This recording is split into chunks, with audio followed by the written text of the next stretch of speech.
Welcome. I'm Jessica Lonnie Rich, host of Inspire You and Me. It's an inspirational show where we talk to people who are making a difference. On this week's show, we have the acting special agent in charge for the Department of Homeland Security Investigations, John Tobon, the spokesperson for ClimbHI lay program, Sophia Ramirez, and we're on the road to the Mayor's Craft Fair. And be sure to stay tuned for our Animal Lovers Clip of the Week. We'll have all that and more, and we'll be back right after this. 5914-777. Shoot-a-wah. Who's got the best deals in Vegas around? Who's got the best job? Shoot-a-doo. Call 5914-777 today. Vacations Hawaii. Vacations Hawaii. Vacations Hawaii. Good luck, we go play. 5914-777 today. Good luck, we go play.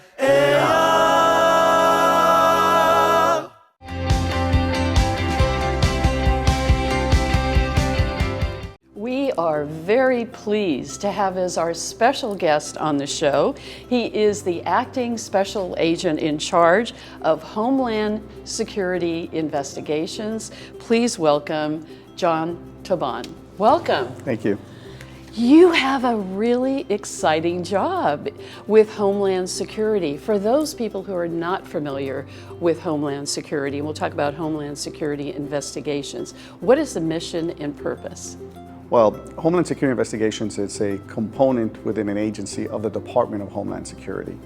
We are the main investigative agency within the department, meaning any matter that needs to be investigated by the department, whether it's has to do with any kind of smuggling or any type of criminal activity, falls under our authority.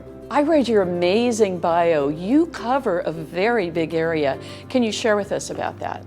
So our AOR, our area of responsibility here, is really the Pacific. AOR covers obviously the state of Hawaii, Guam, Saipan, and then also about 12 Pacific Island nations. And those are all fall under our investigative responsibility. And let's talk specifically about some of the crimes that people commit. Now, some of the financial crimes I know that you're involved and an expert on is finding people who do money laundering. For those people that are not familiar with that, can you share with us about that? Well, a very simple definition of money laundering is earning money in some kind of illegal way and making it appear to come from a legal source so that you can freely spend it. If you want an example, it's selling drugs, selling people, selling anything illegal and of value that generates proceeds, and then taking that money and spending it, whether it's on luxury vehicles, whether it's on luxury real estate, or whether it's just investing it in a bank. And that's, in very, very simple terms, that's the entire process. You must have so many stories that you can share, but what is your most memorable experience? One of my most memorable experiences would be being able to go back to Colombia, where I was born, and be part of helping and developing the Colombian National Police and developing their skills to identify money launderers, to identify illicit assets, and to seize the assets and arrest the perpetrators. I think that was very rewarding. That's amazing. I mean, because basically what you're doing is you are taking away the crime that really infiltrates regular business and takes away the money from hardworking people. It does, and it also, and I think probably the most surprising thing and the least known thing about money laundering is that a lot of the money laundering schemes are not devised by criminal organizations. They are devised by lawyers and accountants that use those schemes with legal money for asset protection schemes or some of these other financial platforms to help their customers. The problem is once those once those vehicles are created, and illicit money is infused, then it becomes a money laundering scheme. A lot of these criminals think they're never going to get caught. Or nobody thinks they're ever going to get caught. You know, I can't help but wonder, and I don't know if you've ever wondered this too, but I always think if they are so smart to create a high-profile, scheming crime, why can't they get a regular job? Like I said, a lot of them do. They're lawyers, they're accountants, they're financial consultants, they're bankers that facilitate this crime. Now, not to say, obviously, not to paint with a broad brush, but yeah, some of the people involved in these schemes are highly trained, highly educated, and in some instances, pillars of the community that are involved. So greed, basically, Absolutely, is the underlying motivating factor. When you're talking about accountants and lawyers, I mean, there's also an integrity factor here. Every single profession has a high level of integrity that they have to follow, but obviously the people who are thinking of these crimes have no integrity. Absolutely, and that's it's troublesome because it makes it very, very difficult to detect. And worrisome because, like you said, the standards of the industry and the ethical issues involved. What is the biggest crime that you see in the country right now in terms of financial crimes? Well, right now in Hawaii, as part of this, the Financial Crimes Enforcement Network, which is FinCEN, which is an agency within the Department of the Treasury that works with law enforcement to fight money laundering, has created a geographic targeting order in Hawaii and I believe in 17 other cities, looking at real estate and looking at how dirty money is being used to invest, to purchase real estate in certain high-profile, high-value markets. Honolulu is one of those markets. For those people who are not familiar, what is dirty money? Dirty money is proceeds of drug trafficking, human smuggling, high-level public corruption. And I think public corruption and international public corruption is something that people don't often think of when they think about dirty money. The U.S. is a significant destination for money that is stolen by corrupt politicians all around the world. They all want their money here. With all that you do, what inspires you? Giving back. Giving back is what inspires me. So I come from very humble beginnings, and I speak a lot at colleges and universities, recruitment drives. And I often tell people where I grew up and how I grew up, I really should have been the target of one of these investigations. I should not have been leading investigation and much less leading an office with full of investigators that lead these types of investigations. So giving back is important to me because everything that I have I owe to this career. It's hard work. It's it entails some sacrifice, personal, in some instances, but it does feel good when, at the end of the day, you can feel good about it. And it's that, that self-satisfaction and feeling that you contributed something, that whatever good you're getting, you're at least matching it in terms of how much you're investing. You mentioned your humble beginnings. Can you share with us a little bit about that? So I grew up in Jackson Heights, Queens, which is an immigrant community in New York City. Lower middle class at best, product of the New York City public school system. I went to a public university in New York City. And so, again, it's one of those things that when you see where you come from and some of the opportunities, some of the places that I have seen, some of the things that I have been able to do as a result of this job, it really is quite remarkable to think of, the possibilities. Yeah, absolutely remarkable. And in closing, what is it about your position as a special agent in charge, acting special agent in charge of Homeland Security investigations that you'd like us to know that you haven't already shared with us? I think that the men and women of HSI here in Honolulu care deeply about this community. Those of us that are not from here have found, our ohana on the island. The culture is wonderful. The people are warm. And we do have a fair number of our personnel who are local. And they have a particularly vested interest in making sure that this community is protected, that the community is safe, and that this continues to be as beautiful a place, a slice of paradise that really needs to be seen to be believed. John, thank you so much for doing great work, not just in our community, but in the world, and making our world a better place to live. I wish you continued success, and thank you so much for your precious time. Thank you.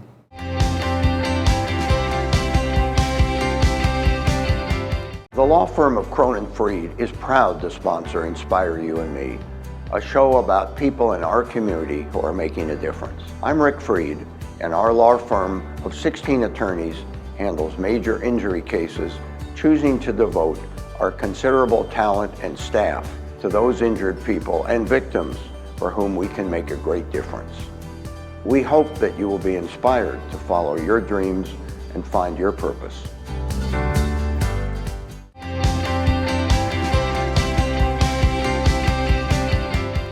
We are very pleased to have as our guest on this show. She is a spokesperson for the ClimbHI organization, Sophia Ramirez. Welcome. Thank you so much, Jessica. It is really nice to have you here to share with us what is the purpose of the ClimbHI organization. Well, ClimbHI is actually the largest workforce development program for high schools all across Hawaii, including Big Island, Kauai, and Oahu. When you were at Roosevelt High School, how did you get involved in the ClimbHI organization and the lay program? At Roosevelt High School, which is the high school that I graduated from, they had a new hotel operations class, so I decided to take it.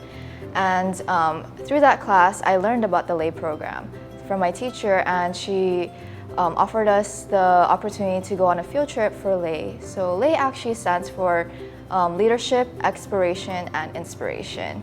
So it's an all-day program, which starts, we all come to the convention center. So that's about 600 students from all over Hawaii. They come to the convention center, and then they have a little opening ceremony.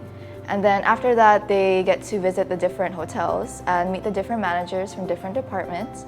And then after that, at the end of the day, they have a career fair from many local businesses. And so the whole purpose basically is to expose students to the tourism industry. And so share with us about Roosevelt High School, when you were there and how you got interested in the hospitality industry. So when I was there, I was actually part of the CTE program, so the Career and Technical Education program. And my teacher, because I showed a lot of interest in the program, my teacher asked if I wanted to do a performance-based assessment. So that included a 10-page research paper and also a competition at the Sheraton Waikiki. Wow. Yeah. So not only me, but also my partner, we actually won first place. Yes, you're Yeah. a winner. Yeah. And to be a spokesperson at your age, and may I kindly ask how old you are? I'm 19, but I'm turning 20 next month. Well, happy birthday to you. And can you share with us, how has the ClimbHI organization helped your life? And let's talk about the transition from when you were in high school to where you are now. So after graduating high school, I was also offered the opportunity to become an intern. So I interned with ClimbHI this past spring. And at first, I was really excited, but once we started planning for the whole program, it was kind of stressful. But through the time that I had with the other interns, it was a really fun experience and helped me grow. It gave me a lot of opportunity, a lot of time to develop myself as a person, and it just helped me a lot. How did you become a winner, and what did that mean to you? So it was a 3-day session. So the first day was so they had like little seminars for us students to learn. At that time, me and my partner were actually sophomores, so we didn't know what we were getting into, but we had to write the paper, so we did a little research. And after writing the paper, we took those seminars, and the day of, they told us what the topic was. So we had one day to put together a 15-minute presentation, and the topic was about creating loyalty programs for the different Starwood hotels. So Sheraton, Princess Kailani, Royal Hawaiian. Oh my gosh, Yeah. that's a very big project. It is. Creating loyalty Yes. programs. I know a lot of hotels have it. And so you won the first place. Yes. In that challenge, as we just discussed, and what did it feel like to be the winner? It was really shocking to me. So when we had the luncheon after we did all our presentations, so they said, okay, the winner for the hotel operations is Roosevelt High School. And then I was looking at my teacher, and she's like, go. And I was like, wait, is this actually happening? So like the Miss America contest. I was You're like, the winner. I was like, It's oh, okay. Yeah. So I was really grateful to my partner and also to my teachers for that experience. At such a young age, you have done a lot. What inspires you? So hearing the different stories from all the different managers, actually, when I went on the lay program, really inspired me because they all had different background stories. Some of them weren't even from Hawaii. So I found it really interesting that they were able to bring their experience to share in the hotel industry. Let's talk about the shirt you're wearing and the executive director of ClimbHI and how she has influenced your life. Julie Morikawa has been a really great inspiration in my life as well. She actually had this one quote that I can never forget. So this was during the final month before the lay program. We as interns, that was a stressful time for us because we had to get everything together. And so she said something like, oh, if I'm not pushing you as hard enough as the guys out there, then I'm not doing my job. Wow. But if I'm pushing you harder than the guys out there, then I'm doing my job. And to me, it really hit me because she really saw the potential in us. And she was saying that to see that we also have potential and we need to acknowledge that. Yeah. And how has the ClimbHI organization helped your life? And where are you now? You're now in college. Yes. So I'm actually pursuing my business degree, my AA in business at Kapiolani Community College. And I also work at the Prince Waikiki Hotel. Sophia, is there anything else about you you'd like us to know? Well, one of the biggest things is I'm a total foodie, as they say these days. I have my own Instagram page and I blog about different spots. So it's actually called 808 Hidden Gems. So I know a lot of the local businesses, there's some out there that not a lot of people know about, which is the ones that I like to review and share with the local community. Sophia, I want to say it has been a pleasure meeting you and having you as a guest on Inspire You and Me, and I want to wish you continued success. Thanks again, Jessica.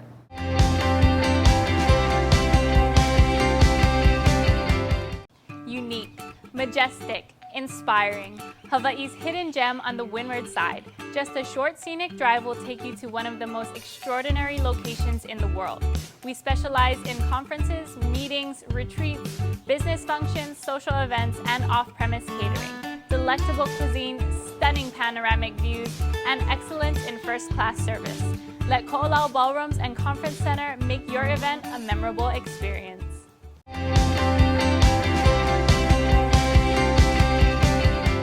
We're here at Blaisdell Exhibition Hall for the Mayor's Craft Fair, where there's a variety of items here on sale and also some arts and crafts.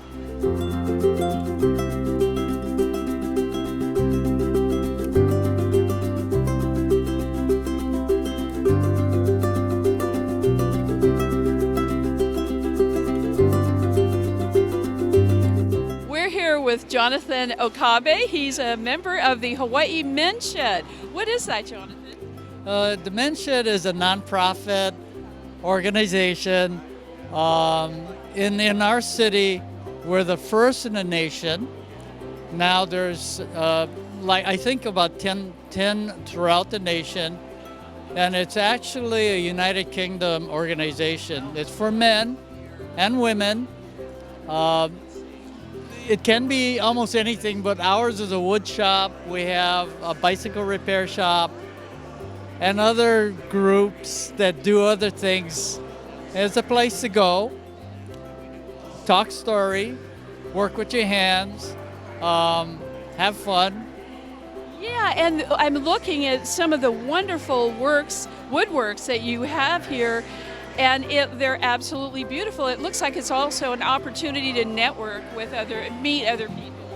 Yeah, I think that's the main purpose of the men's shed. It is to give somebody a chance to go somewhere to talk. It's in Australia. It was started as because of mental health for men, retired men. They found that men didn't have places to go or like to go to places where women would go. And so this is just a place where you can do stuff. Yeah, and this stuff is absolutely beautiful. I have to ask you this question because the name of our show is Inspire You and Me. What inspires you to be a member of the men's Hawaii Men's Shed?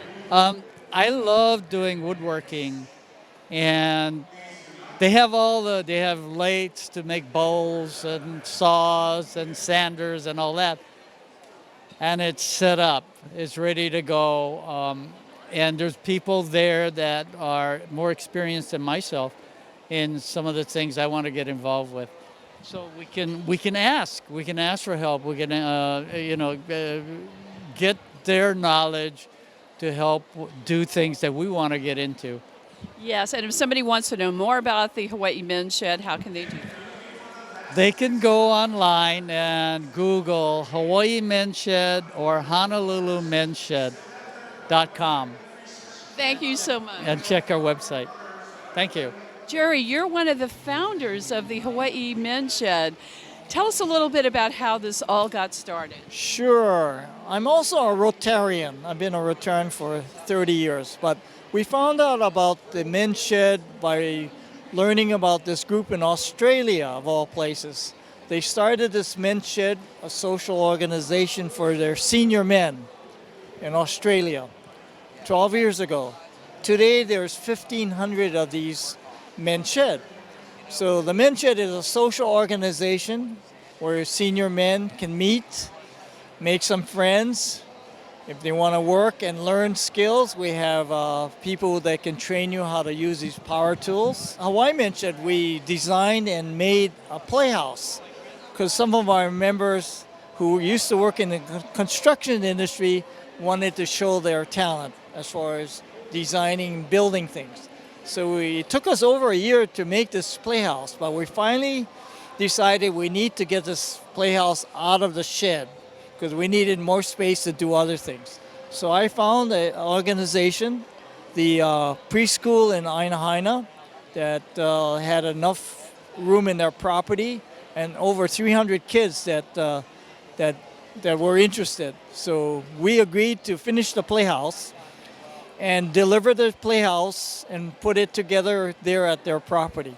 So on one Saturday, our members, there were 30 of us that went to that location, and we made it a party day too, not only just a work day, but we set it up, we put it together, and today we constantly get phone calls from the principal at that school that the kids cannot stay out of the playhouse. The first thing in the morning, they're there playing with their friends. It is a gathering place. It's something that they all look forward to. So everybody's happy about. That's one of the many things we've done at the shed. We've also built picnic benches and tables and donated them to several elementary schools in the area. Just one of the many things that the shed members can do. And most of it is we're giving it away, you know. Thank you so much for all that you've done. It's wonderful.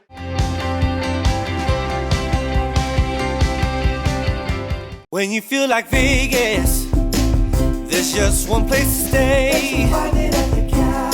Grab a drink at the Holo Holo Bar, there's just one place to play. got a fresh, hot look, a new sports book. We got those local meals, just like Auntie cooks. Aloha spoken here. Bet you find it at the Cow. Look now at thecow.com.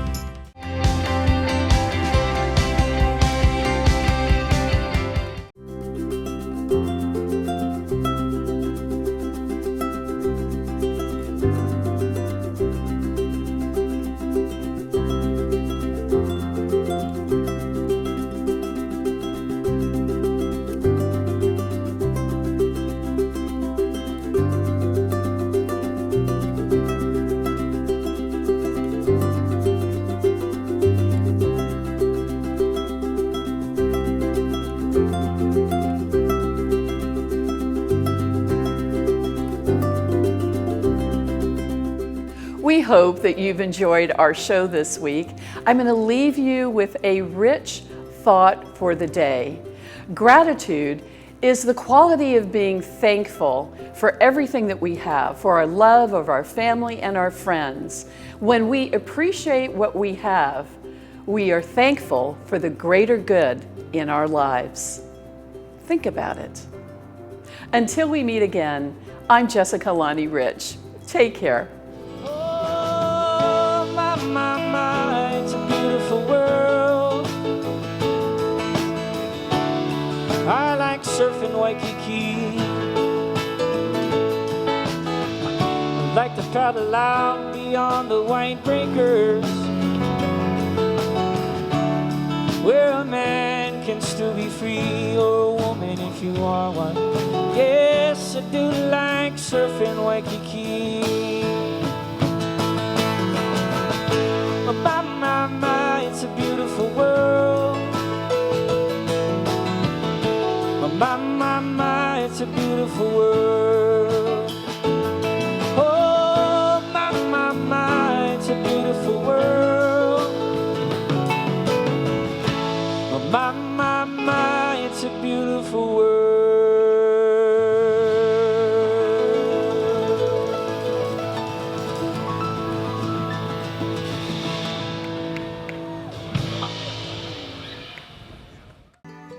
The hardest thing in life is letting go of a loved one.